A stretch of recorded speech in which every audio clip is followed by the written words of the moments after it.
சாதிவாரி கணக்கெடுப்பு எப்போது சாத்தியம்ங்கிறத பற்றி பார்க்கலாம். சாதிவாரி கணக்கெடுப்பு தொடர்பாக மத்திய உள்துறை அமைச்சர் அமித்ஷா கிட்ட அவர்கிட்ட வைத்த கோரிக்கைகள் என்னென்ன அப்படிங்கிறது தொடர்பாக விடுதலை சிறுத்தைகள் கட்சியினுடைய தலைவர் தொல் திருமாவளவன் ட்விட்டர் எக்ஸ் பக்கத்தில் ஒரு தகவலை தெரிவிச்சிருக்காரு.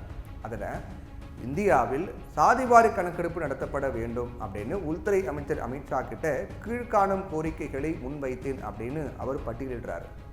இந்தியாவில் ஒவ்வொரு 10 ஆண்டுகளுக்கும் ஒரு முறை நடைபெறக்கூடிய மக்கள் தொகை கணக்கெடுப்பு கடந்த 2011க்கு பிறகு நடக்கலை. கொரோனா காலகட்டம் அப்படிங்கிறதுனால 2021 காலவரையின்றி உங்கள் அரசால் ஒத்திவைக்கப்பட்டது அப்படின்னு திருமாவளவன் சுட்டி காட்டியிருக்காரு எக்ஸ் பக்கத்தில். மக்கள் தொகை கணக்கெடுப்பு நடைபெறாததால் பல்வேறு மற்ற கணக்கெடுப்புகளும் நடைபெறாமல் இருக்கு.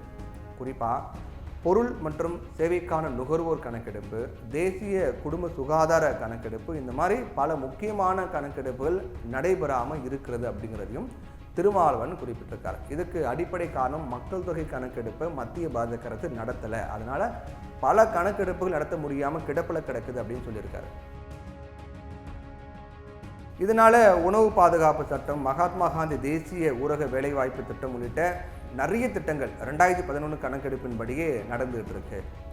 மாநில அரசுகளால் SC/ST மக்களுக்கான வளர்ச்சி திட்டங்களுக்கு முறையாக நிதி ஒதுக்கீடு செய்ய முடியல.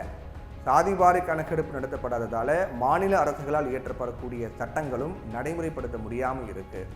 அதனால சாதிவாரி கணக்கெடுப்பு நடத்துகிற உடனடியாக நடவடிக்கை எடுக்கணும் அப்படின்னு கேட்டுக்கிறேன் அப்படின்னு தெரிவித்திருக்காரு திருமாவளவன்.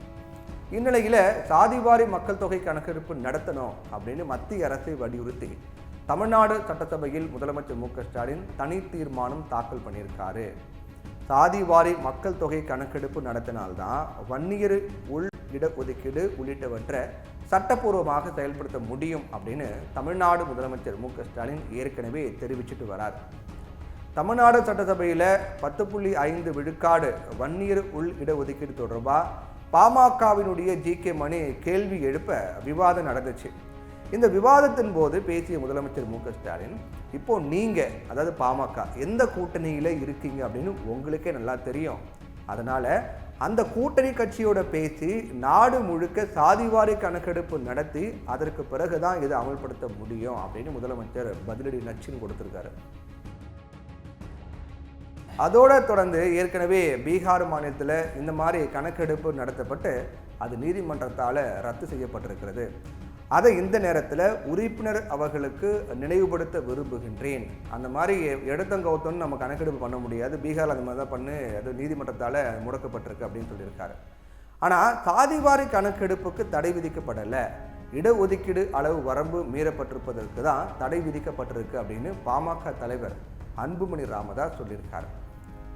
இப்படி போயிட்டு இருக்கும் போது சாதிவாரி கணக்கெடுப்பு குறித்து மத்திய அரசு வலியுறுத்தி தீர்மானம் போடும் அதே நேரத்தில் மாநில அரசால் இயன்ற நடவடிக்கைகளையும் மேற்கொள்வது குறித்து தமிழக அரசு ஆராயணும் அப்படிங்கிறதே நடுநிலையாளர்களுடைய கோரிக்கையாக இருக்கு. மத்திய அரசை பொறுத்தவரை சாதிவாரி கணக்கெடுப்பில் அக்கறை காட்டுவார்கள் அப்படின்னு எதிர்பார்க்க முடியாது. அதனால சமூக நீதி அரசியல் செய்வதாக மட்டுமே இந்த விஷயம் இப்போதைக்கு பயன்படுமே தவிர வேறு எந்த பயனும் விளைய போகிறது கிடையாது. நாடாளுமன்றத்தில் எதிர்க்கட்சிகள் ஒன்றிணைந்து குரல் கொடுத்தால் ஏதாவது நன்மைகள் விளைய வாய்ப்பு இருக்கு. ஏற்கனவே காங்கிரசும் தேர்தல் அறிக்கையில் சாதிவாரி கணக்கெடுப்பு நடத்துவதாக வாக்குறுதி கொடுத்திருந்ததும் குறிப்பிட வேண்டிய விஷயமா இருக்கு.